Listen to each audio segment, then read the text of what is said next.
મોટી ખબર શું તમે પણ ટ્રેક્ટરના ઈએમઆઈ અને ભાડાના ચક્કરમાં મૂંઝાયેલા છો? શું 10 વીઘા જમીન માટે નવું ટ્રેક્ટર લેવું એ સમજદારી છે કે મૂર્ખામી? જુઓ ખેડૂત હિત રાજકોટનો આ ખાસ રિપોર્ટ. નમસ્કાર ખેડૂત મિત્રો, હું છું તમારો મિત્ર અને તમે જોઈ રહ્યા છો ખેડૂત હિત રાજકોટ. આજે આપણે વાત કરીશું એ ગણિતની જે દરેક ખેડૂતે ટ્રેક્ટર લેતા પહેલા સમજવું જોઈએ. ખેડૂત મિત્રો, મહિનાનો 18,000 રૂપિયા હપ્તો એટલે વર્ષના 2,16,000 રૂપિયા. આની સામે જો તમે 600 રૂપિયાના કલાકના ભાવે ભાડે ટ્રેક્ટર રાખો અને તમારું કામ 300 કલાકથી ઓછું હોય તો ભાડું જ સસ્તું પડે છે. દેખાદેખીમાં આવીને લાખોનું દેવું કરવું એ ખેતીમાં નુકસાનનું પહેલું પગથિયું છે.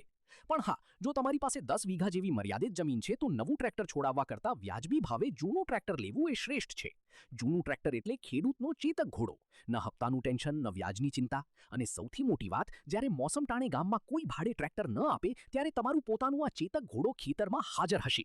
અમે નવું લેવાની ના નથી પાડતા, પણ જો તમારી પાસે ખેતી વધારે હોય અથવા તમારે બીજાનું ભાડું કરીને કમાણી કરવી હોય તો જ નવા ટ્રેક્ટર તરફ જવાય. બાકી 10 વીઘામાં જૂનું ટ્રેક્ટર અને રાતની નિરાંતની ઊંઘ એ જ સાચી ખેતી છે.